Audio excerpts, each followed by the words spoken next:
అరే మిత్రమా, ఇలాంటి ఆరోగ్య వార్తలు మీరు ఎప్పటికప్పుడు తెలుసుకోవాలనుకుంటే మన ఈ ఛానల్ని సబ్స్క్రైబ్ చేసుకుని బెల్ ఐకాన్ని గట్టిగా కొట్టే. బురదలో బ్యాక్టీరియాతో జాగ్రత్త. తెలంగాణలోనూ మెలియాయిడోసిస్ వ్యాధి మెలియోఐడోసిస్ ఇది ఒక తీవ్రమైన బ్యాక్టీరియల్ ఇన్ఫెక్షన్. దీన్ని వర్షాకాలపు జ్వరం లేదా గ్రేట్ మిమిక్ అని కూడా పిలుస్తారు. ఎందుకంటే ఇది సాధారణ జ్వరం, pneumonia, sepsis, skin infection, arthritis లాంటి వివిధ రూపాల్లో కనిపిస్తుంది కాబట్టి సులభంగా గుర్తించలేం. ఈ వ్యాధి ఎలా వస్తుంది? కారణం బర్క్హోల్డెరియా సెౌడోమల్లే అనే బ్యాక్టీరియా. ఇది బురద, తడి మట్టి, నీటి మూలాల్లో సహజంగా ఉంటుంది, ముఖ్యంగా వర్షాకాలంలో. 2 మార్గాల్లో శరీరంలోకి ప్రవేశిస్తుంది. 1. కాలి పగుళ్లు గాయాల ద్వారా, బురదలో నడిచేటప్పుడు, వ్యవసాయ పనుల్లో గాయాలైతే బ్యాక్టీరియా చర్మం ద్వారా రక్తంలోకి చొచ్చుకుంటుంది.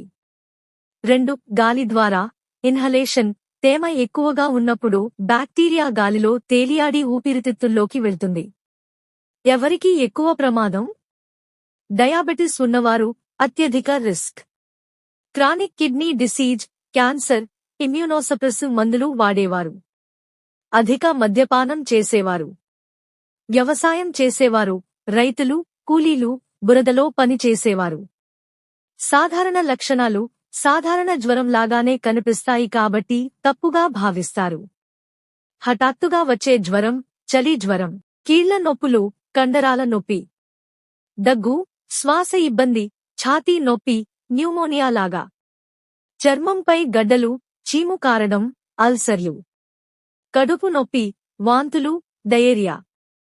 తీవ్రమైతే sepsis, blood infection, multiple organ failure, meningitis. ఎందుకు సాధారణ టెస్టుల్లో బయటపడదు? సాధారణ రక్తం, మూత్ర పరీక్షల్లో సిబిసి, యూరిన్ రొటీన్ ఏమీ కనిపించదు. నిర్ధారణకు తప్పనిసరిగా బ్లడ్ కల్చర్, చీము పస్ కల్చర్, స్పూటం కల్చర్, దగ్గు ఉంటే. ఈ టెస్టులు మైక్రోబయాలజీ ల్యాబ్లోనే అందుబాటులో ఉంటాయి. చిన్న ల్యాబ్లలో చేయలేం. చికిత్స ఎలా ఉంటుంది? 2 దశల్లో యాంటీబయాటిక్స్ ఇస్తారు. 1. ఇంటెన్సివ్ ఫేజ్, మొదటి 10-14 రోజులు 4 యాంటీబయాటిక్స్, సెఫ్టాజిడిమ్, మెరోపెనమ్ వంటివి.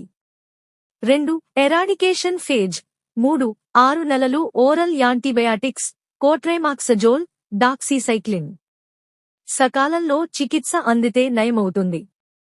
ఆలస్యమైతే మరణాల రేటు 50-60% వరకు ఉంటుంది. నిమ్స్ స్టడీ ప్రకారం 58%. తెలంగాణలో పరిస్థితి. నిమ్స్, ఉస్మానియా, గాంధీ ఆసుపత్రుల్లో ఏటా 10ల సంఖ్యలో కేసులు నమోదవుతున్నాయి.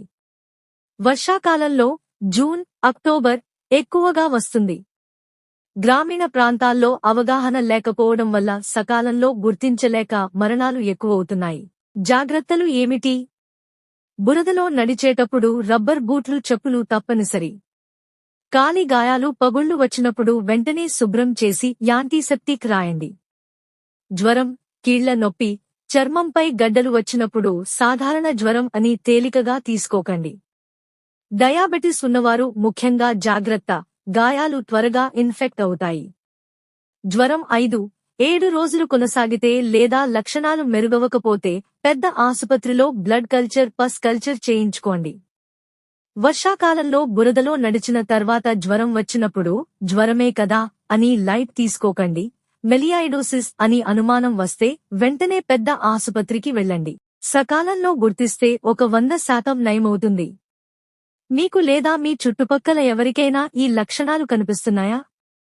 లేదా మరిన్ని జాగ్రత్తలు, టెస్ట్స్ గురించి వివరాలు కావాలంటే చెప్పండి. గమనిక: ఈ సమాచారం సాధారణ అవగాహన కోసం మాత్రమే. జ్వరం, కీళ్ల నొప్పి, చర్మ గడ్డలు, శ్వాస ఇబ్బంది వంటి లక్షణాలు 5-7 రోజులు కొనసాగితే స్వయం చికిత్స చేయకుండా వెంటనే నిమ్స్, ఉస్మానియా లేదా గాంధీ ఆసుపత్రి వంటి పెద్ద ఆసుపత్రికి వెళ్లి బ్లడ్ కల్చర్, పస్ కల్చర్ చేయించుకోండి. డయాబెటిస్ ఉన్నవారు ముఖ్యంగా జాగ్రత్త.